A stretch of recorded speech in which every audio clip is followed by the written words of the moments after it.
সকলৰ ৰাভা জাতীয় সংগঠন ৰাভা জাতীয় পৰিষদ 1926 চনৰ এটি সংকট মুহূৰ্তত নিখিল ৰাভা জাতীয় পৰিষদ জন্ম হৈছিল আৰু সেই জন্ম লগ্নৰে পৰা অহা 26 জানুৱাৰীত 100 বছৰ পূৰ্ণতাৰে লাভ কৰিব আৰু সেই উপলক্ষে আমি ওদালগুৰিয়া ৰাভা ৰাইজে আমি এইবাৰ আমি শতবৰ্ষ মহা আয়োজন আমি কৰিছোঁ।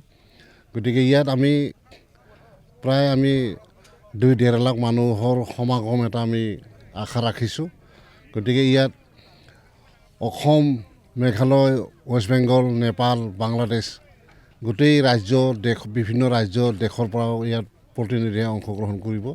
ইয়াত অতি কমেও 5,000 প্ৰতিনিধি অংশগ্ৰহণ কৰিব বুলি পেলাই আমাৰ উদ্যোক্তাই মূল সংগঠনে জনাইছে। গতিকে ইয়াত ওদালগুৰিয়া ৰাভা ৰাইজৰ দায়িত্বখিনি আমি নিশ্চয় পালন কৰিব লাগিব। গতিকে ইয়াত প্ৰত্যেকখন জিলাৰ প্ৰত্যেকখন ৰাইজৰ প্ৰত্যেকখন দেশৰ পৰা অহা প্ৰতিনিধিসকলক আমি অভ্যৰ্থনা কৰিবৰ কাৰণে আমি ওদালগুৰিয়া ৰাভা ৰাইজে বিভিন্ন ধৰণৰ মানে আমাৰ ইয়াত মানে নাৰা বনেৰে ঘৰ নিৰ্মাণ ইয়াত কৰিছে।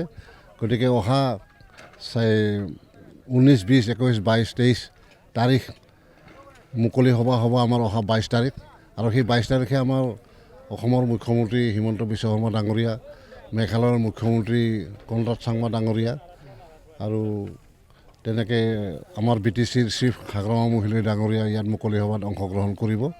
গতিকে আমি ইয়াত ওদালগুৰিয়া ৰাভা ৰাইজে প্ৰত্যেকখন গাঁৱৰ পৰা ইয়াত নিজা ব্যৱস্থাৰে আহি ইয়াত শ্ৰমদান কৰিছে।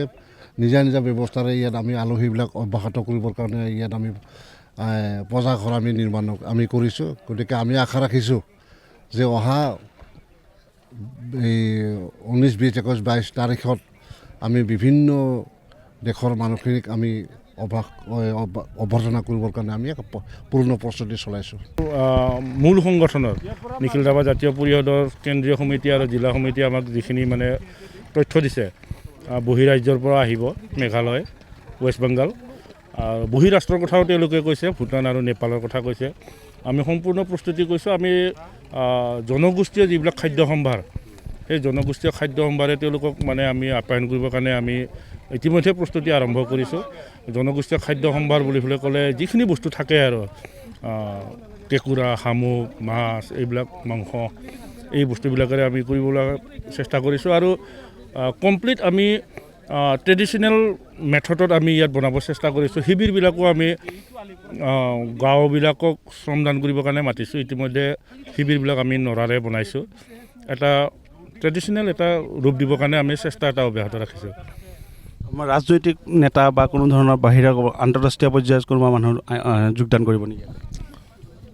কেন্দ্ৰীয় ট্ৰাইবেল মিনিষ্টাৰ যোগাযোগ চলিছিল, কিন্তু খুব সম্ভৱ অলপ তাৰিখটোৰ কিবা অলপ খেলিমেলি হোৱা বুলি আমি গম পাইছোঁ।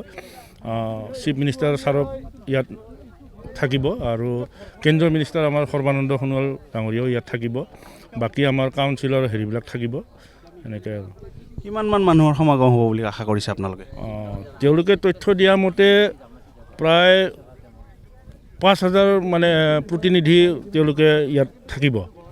প্ৰতিনিধিয়ে তেওঁলোকৰ 5,000 হ'ব আৰু 5,000 প্ৰতিনিধিক আমি আপ্যায়ন কৰিবৰ কাৰণে আমি চেষ্টা কৰিছোঁ বা প্ৰস্তুতি সম্পূৰ্ণ কৰিছোঁৱে অলৰেডি। সমাগমটো যথেষ্ট হ'ব, কাৰণ এইটো আমাৰ ৰাভাসকলৰ আটাইতকৈ পুৰণি সংগঠন আৰু প্ৰতি ঘৰ পৰিয়ালৰ লগত এই সংগঠনটো জড়িত। গতিকে ইয়াত সমাগমটো ৰাভা মানুহ যিমান আছে, মই ভাবোঁ সকলো পৰিয়ালৰ পৰা আহিব বুলি পেলাই এটা ধাৰণা কৰা হৈছে।